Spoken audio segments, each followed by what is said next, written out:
Hello friends, welcome to polytechnic Pathshala. हम लोग जो है आरएसी की क्लास में आगे बढ़ते हैं। हमारा तीसरा चैप्टर चल रहा है रेफ्रिजरेंट्स। तो रेफ्रिजरेंट्स में हमने जो है टाइप्स ऑफ रेफ्रिजरेंट पढ़ लिया था और रेफ्रिजरेंट की हमने प्रॉपर्टी पढ़ लिया था। अगला हमारा टॉपिक है नामिक्लेचर। नामिक्लेचर का मतलब होता है नामकरण। कैसे हम लोग जो हमने बताया था कि जैसे जो हमारे व्यापारिक नाम होते हैं, जो हमारे कह सकते हैं कि कॉमर्शियल नेम होते हैं, जो हमारे कॉमर्शियल नेम होते हैं किसके, रेफ्रिजरेंट के। हमने बताया था कि मार्केट में जो जाएगा आदमी तो केमिकल नेम नहीं बताएगा, क्या बताएगा कि बताएगा कि हमको R112 दे दीजिए। क्या बोलेगा? हमको R112 दे दीजिए। तो R112 का जो है केमिकल फार्मूला क्या होगा, या इसका केमिकल नेम क्या होगा, या इसका केमिकल नेम क्या होगा, या इसका आईपीएससी नेम क्या होगा, इसके बारे में बताना रहेगा। तो इसका नामकरण हम लोग कैसे करेंगे यही हम लोग इस वीडियो में जानेंगे। जैसे अगर हम लोग फ्रियान ग्रुप की बात करें तो फ्रियान ग्रुप जो होता है आपका वो CH4 का डेरिवेटिव्स होता है या C2H4 का डेरिवेटिव्स होता है। CH4 वाला 0 से 100 के बीच में होता है और C2H4 वाला 101 से 200 के बीच में होता है।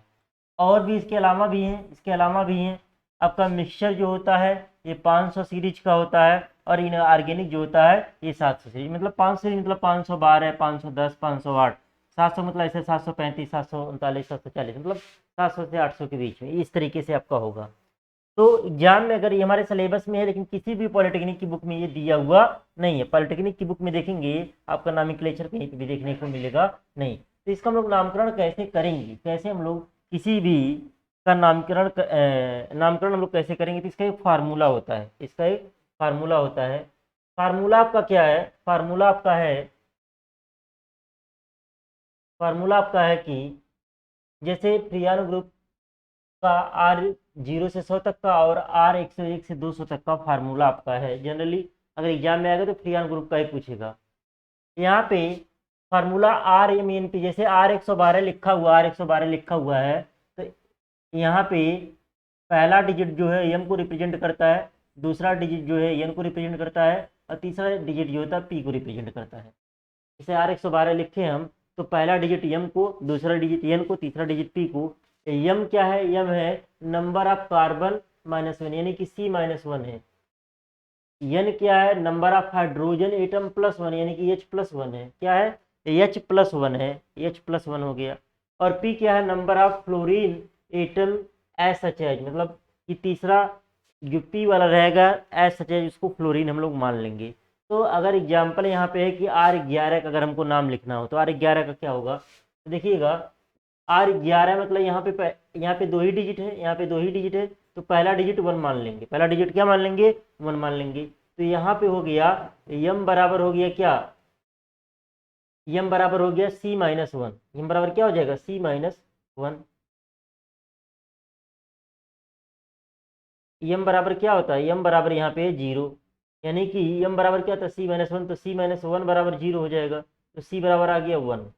ऐसे ही एन की बात करेंगे तो यहाँ पे एन बराबर क्या है? 1 है, यानी कि H+1 = 1 है। तो H बराबर हो जाएगा 0।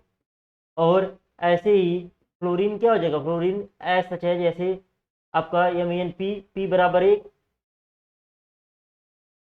1 है आपका यहाँ पे। तो यहाँ पे फ्लोरीन क्या हो जाएगा? फ्लोरीन आपका 1 हो जाएगा। यानी कि जो आपका आ रहा है उसमें कार्बन का 1 एटम है और फ्लोरीन का 1 है। कार्बन का 1 है, फ्लोरीन का 1 है और हाइड्रोजन क्या आ रहा है? हाइड्रोजन आपका आ रहा है 0। देखिए एम बराबर 1 तो C बराबर यहाँ पे 1 आ गया और एन बराबर आपका 1 तो H बराबर क्या आ गया? 0 आ गया। और P बराबर 1 तो F बराबर 1 आ गया। तो यहाँ पे हमारा CH4 का डेरिवेटिव तो पहले बेस फार्मूला लिखिए। बेस आपका क्या है? CH4 है, क्योंकि कार्बन आपका 1 आ रहा है तो CH4 आपका बेस हो गया। अब इसी में हटाएंगे किसी को तो देखिए हाइड्रोजन आपका 0 तो फ्लोरीन 1 था, तो फ्लोरीन आपका 1 हो गया। हाइड्रोजन को जो हटाएंगे तो उसकी जगह पे हम क्लोरीन लगा देंगे। हाइड्रोजन को जब हटाएंगे उसकी जगह पे क्या लगा देंगे? क्लोरीन लगा देंगे। तो आपका आ गया C, एक तरफ आपका हो गया F और बाकी 3 तरफ से क्या हो गया? क्लोरीन हो गया। क्या हो गया? क्लोरीन हो गया। तो यहाँ पे क्या हो जाएगा? यहाँ पे अगर इसका आईपीएससी नाम लिखेंगे तो क्या हो जाएगा? ट्राईक्लोरो, क्या हो जाएगा? Trichloro, trichloro monofluoro, monofluoro methane, monochloro methane हो जाएगा। इसी तरीके से नाम लिखेंगे, यहाँ पे नाम लिखा हुआ होगा। यहाँ पे हो सकता है नाम लिखा हुआ हो। देखिए क्या लिखा हुआ, ट्राइक्लोरो मोनोफ्लोरो मेथेन, ट्राइक्लोरो मोनोफ्लोरो मेथेन, इसी प्रकार से नाम लिखेंगे। इसी प्रकार जैसे यहाँ पे R12 है, तो R12 क्या होगा, R12 मतलब R012, तो R MnP से तुलना करेंगे, m बराबर 0, तो C माइनस 1 बराबर 0, तो C बराबर 1 आ गया। n बराबर 1 तो हाइड्रोजन H बराबर 0 हो गया, और P बराबर तो F बराबर 2 हो गया। तो वहाँ पे जो F1 था, यहाँ पे F क्या हो जाएगा, यहाँ पे F2 हो जाएगा। तो यहाँ पे ऐसे ही बेस वाला लिखेंगे, यहाँ पे हमने C लिखा, यहाँ पे F फ्लोरीन कितना हो गया, 2 हो गया, फ्लोरीन 2 हो गया, बाकी 2 क्या लिख देंगे, फ्लोरीन लिख देंगे। तो क्या हो गया, CCl2F2 यानी कि डाइफ्लोरोमेथेन हो जाएगा। क्या हो जाएगा, डाइफ्लोरोमेथेन हो जाएगा। ऐसे मान लीजिए आर मान लीजिए 132 अगर लिखें, आर क्या लिखें, 132 लिखें अगर हम लोग, जो एक्चुअल में होगा वही तो हम लोग यहाँ पे करेंगे, जो एक्चुअल होगा वही हम लोग यहाँ पे करेंगे। तो यहाँ पे m बराबर क्या है, 1 है, तो यहाँ से C माइनस 1 बराबर 1, यहाँ से C बराबर हो जाएगा 2। ये हो जाएगा वो वाला, ये क्या हो जाएगा, C2H4 वाली सीरीज हो गई। यहाँ पे n बराबर 3 है, तो यहाँ पे H+1 बराबर 3, तो यहाँ से H बराबर 2 हो गया। और यहाँ पे P बराबर 2 है, तो यहाँ से F बराबर 2 हो गया। तो बेस वाला लिखेंगे, बेस वाला क्या होगा, C2H4, बेस वाला क्या होगा, C2H4।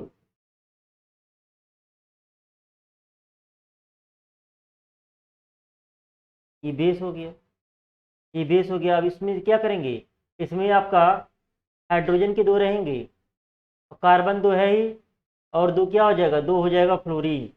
तो यहाँ से 2 तो हाइड्रोजन रहेगा ही, और 2 क्या हो जाएगा, फ्लोरीन हो जाएगा। क्यों, क्योंकि आपका 2 यहाँ पे हाइड्रोजन आपका 2 है, कार्बन आपका 2 है, और फ्लोरीन आपका हो गया 2। तो इस प्रकार से हम लोग बना सकते हैं। आगे देखिए और एग्जाम्पल दिया होगा, R22 लिखा हुआ इसी प्रकार से, R22 में m बराबर 0 तो C बराबर 1, n बराबर 2 तो H बराबर 1, और P बराबर 2 तो F बराबर 2। तो यहाँ पे देखिए ये लिख देंगे, F आपका कितना है, F आपका 1 है, और आपका C भी आपका 1 है, H भी आपका 1 है, F आपका 2 है, सॉरी, तो आपका एक बचेगा, वो क्या लगा देंगे, वहाँ पे क्लोरीन लगा देंगे, तो हो गया CHClF2। तो हो जाएगा, यहाँ पे इसका नाम देंगे, तो क्या हो गया, डाईफ्लोरो, यहाँ पे फ्लोरीन 2 हो गया, तो डाईफ्लोरो का 2 रहेगा, उसको पहले लिखेंगे, डाईफ्लोरो मोनोक्लोरो मेथेन हो जाएगा। ऐसे ही कोई भी लिख सकते हैं, ऐसे ही मान लीजिए R123 मान लीजिए हम लिखें, इसका क्या होगा, R123 का, सबका ऐसा नहीं है कि आर R1 से 11, R1 से 1 से लेकर के R2 से लगातार होते होंगे, कुछ होता होगा कुछ नहीं होता होगा। तो यहाँ पे ये क्या हो गया, ये आपका m हो गया, ये क्या हो गया, ये n हो गया, और ये क्या हो गया, ये p हो गया। या इसको लिखें R121 लिख दें, क्या लिखें, R121। ये आपका m हो गया, ये n हो गया, और ये क्या हो गया, p हो गया। तो यहाँ पे अगर हम लोग बात करें, m बराबर क्या है, 1 है, तो यहाँ से C माइनस 1 बराबर 1, तो यहाँ से C बराबर आ गया 2, n बराबर आपका 2 है, तो यहाँ से H+1 बराबर 2, तो यहाँ से H बराबर 1, P बराबर आपका 1 है, तो यहाँ से F बराबर आपका आ गया 1। यानी कि कार्बन के 2 हैं, कार्बन के 2 हो गए। पहले बेस वाला बना लीजिए, बेस वाला आपका ये हो गया C2H4 ये हो गया। इससे बनाइए, कार्बन के 2 हो गए, हाइड्रोजन आपका 1 है, आपका हाइड्रोजन 1 हो गया, और एक हो गया फ्लोरीन हो गया, एक क्या हो गया, फ्लोरीन का हो गया। बाकी जो बचेगा उसको क्या बना देंगे, उसको बना देंगे फ्लोरीन। क्या हो जाएगा, डाईक्लोरो मोनोफ्लोरो, और क्या हो जाएगा, एथेन हो जाएगा, ये क्या है, एथिलीन हो जाएगा। इस तरीके से इस तरीके से कोई भी आपका आर सीरीज का रहेगा, आर कोई भी अगर आपको आर सीरीज का दिखेगा, तो इस प्रकार से आप लोग बड़े आसानी से उसका नामकरण कर सकते हैं। ये आपके सिलेबस में आपका नॉमेनक्लेचर है, मतलब रेफ्रिजरेंट का नामकरण कैसे करेंगे आपके सिलेबस में है, लेकिन किसी पॉलिटेक्निक की बुक में दिया हुआ नहीं है, तो आपको बुक में देखने को नहीं मिलेगा। ये आप कुछ लिख करके आपका आपका जब हमने रेफ्रिजरेंट पढ़ाया हुआ था, रेफ्रिजरेंट टाइप्स ऑफ रेफ्रिजरेंट जब बताया हुआ था, अगर आप देखेंगे ऊपर ऊपर आप देखेंगे,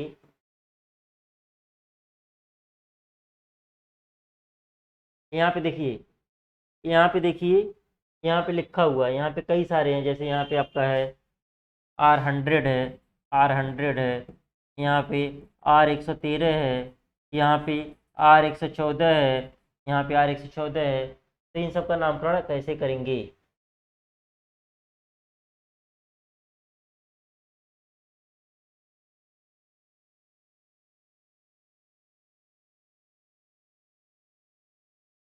तो इन सब का नामकरण कैसे करेंगे?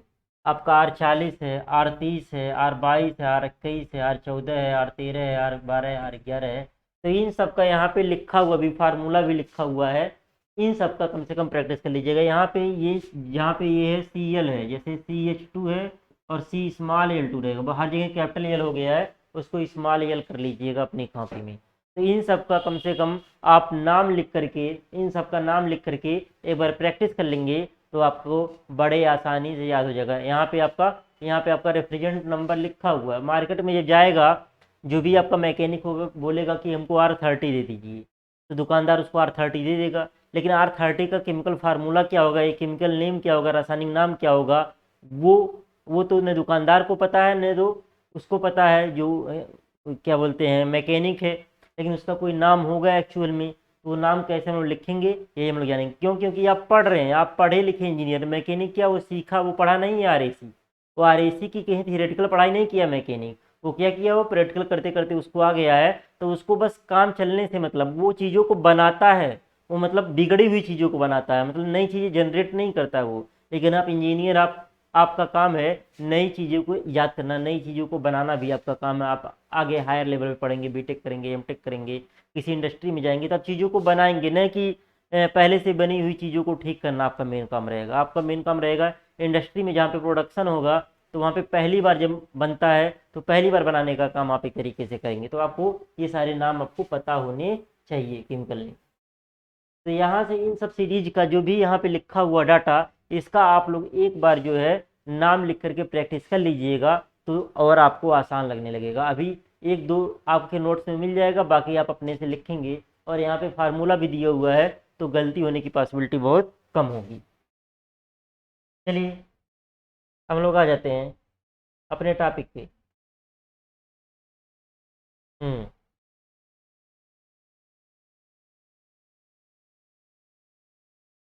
अगला, विशेष उपयोग के लिए प्रशीतक का चयन, मतलब selection criteria of represent for special use, specific use, मतलब किसी विशेष यूज के लिए हम लोग किस, मतलब जो हमारा चयन का क्या पर्पज होगा, चयन का हमारा उद्देश्य क्या होगा, इसके बारे में हम लोग पढ़ेंगे।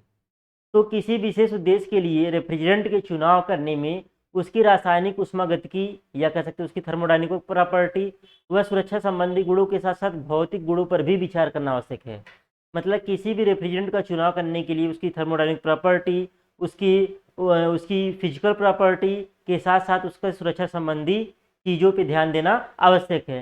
किसी रेफ्रिजरेंट का चुनाव इस आधार पर करना चाहिए कि वह दिए गए विशिष्ट स्थान व आवश्यकताओं के अनुरूप कार्य करने में सक्षम हो। मतलब जहाँ पे हम जिस काम के लिए हम उसका यूज कर रहे हैं, जिस विशेष स्थान के लिए यूज कर रहे हैं, उसके लिए वो सुटेबल हो, और जो हमारी आवश्यकता है उसको वो पूरा करे। तो ऐसा कोई भी प्रशीतक उपलब्ध नहीं है, ऐसा कोई भी रेफ्रिजरेंट उपलब्ध नहीं है जो कि सभी प्रशीतक उद्देश्यों के लिए उपयोग में लाया जा सके। मतलब ऐसा कोई भी रेफ्रिजरेंट नहीं है जो सभी उद्देश्यों की पूर्ति कर सके। तो विभिन्न उपयोगों के लिए भिन्न भिन्न गुण व आवश्यकताएं होती हैं। विभिन्न, जैसे कहीं पे सुई का काम लगता है तो कहीं पे सूजा का काम लगता है, हर एक चीज़ का अपना अपना फंक्शन है। तो ऐसे जो रेफ्रिजरेंट है, तो उसका भी हर जगह कहाँ पे हमको यूज करना है, उसके अकॉर्डिंग हमारा डिसाइड होगा कि कौन सा रेफ्रिजरेंट हम लोग यूज करेंगे। तो किसी भी रेफ्रिजरेंट व कंप्रेसर का चयन करने से पहले कुछ विशेष गुणों पर ध्यान देना आवश्यक है कि कौन कौन सी प्रॉपर्टी हमारी होनी चाहिए रेफ्रिजरेंट में। तो विशेष गुण कौन कौन से हैं? पहला आपका है कार्यकारी दाब की सीमाएं व दाब अनुपात। हमारा जहाँ पे हमारा यूज करना है रेफ्रिजरेंट, वहाँ पे वर्किंग प्रेशर क्या है? वर्किंग प्रेशर मतलब पीई और पीसी की वैल्यू क्या है, इवेपोरेटर प्रेशर और कंडेंसर प्रेशर की वैल्यू क्या है, और प्रेशर अनुपात क्या है? प्रेशर अनुपात क्या होगा? पीसी अपान पी, मतलब दाब रेशियो कितना है, प्रेशर अनुपात कितना है। ये पहला गुण हमारा हो गया। इसके अकॉर्डिंग भी हम लोग डिसाइड करेंगे कि कौन सा हम लोग रेफ्रिजरेंट यूज करेंगे। दूसरा ज्वलनशीलता व संक्षारण, मतलब उसकी ज्वलनशीलता है कि नहीं, उसमें जो हमारा रेफ्रिजरेंट यूज करें वो ज्वलनशील तो नहीं है, या वो संक्षारण तो नहीं कर रहा है, वो कोरोजन तो नहीं पैदा कर रहा है। तो ज्वलनशीलता और हम लोग संक्षारण भी देखेंगे। ये स्पेस लिमिटेशन ये गड़बड़ हो गया है, स्पेस लिमिटेशन नीचे वाले का। स्थान सीमाएं मतलब स्पेस, कितना स्पेस है, स्पेस के अकॉर्डिंग भी हम लोग देखेंगे कि कौन सा हमको जो रेफ्रिजरेंट का चयन करना है। अगला आपका है उपलब्धता एवं मूल्य, अवेलेबिलिटी एंड कास्ट। उसका अवेलेबिलिटी क्या, उपलब्धता क्या है, और उसकी कास्ट क्या आएगी, इसको भी हम लोग देखेंगे। अगला है तेल मिश्रियता, ऑयल मिक्सिबिलिटी, मतलब वो तेल के साथ मिक्स हो रहा है कि नहीं हो रहा है।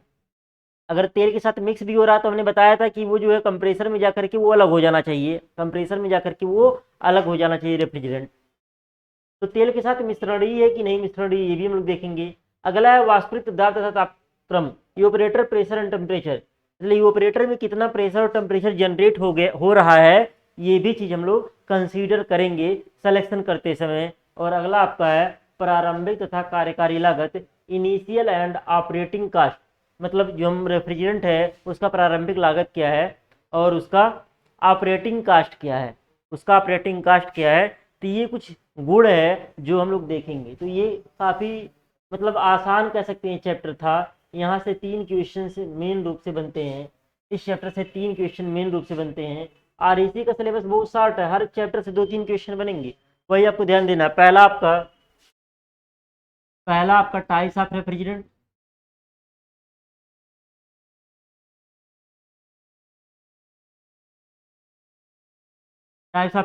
दूसरा टाइप्स ऑफ रेफ्रिजरेंट्स हो गया पहला। दूसरा आपका हो गया प्रॉपर्टी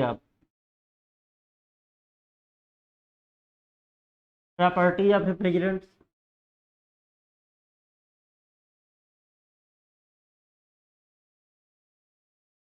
तीसरा आपका हो गया दूसरा प्रॉपर्टी ऑफ रेफ्रिजरेंट। तीसरा आपका हो गया ये क्या, सिलेक्शन क्राइटेरिया। तीसरा क्या हो गया, सिलेक्शन क्राइटेरिया।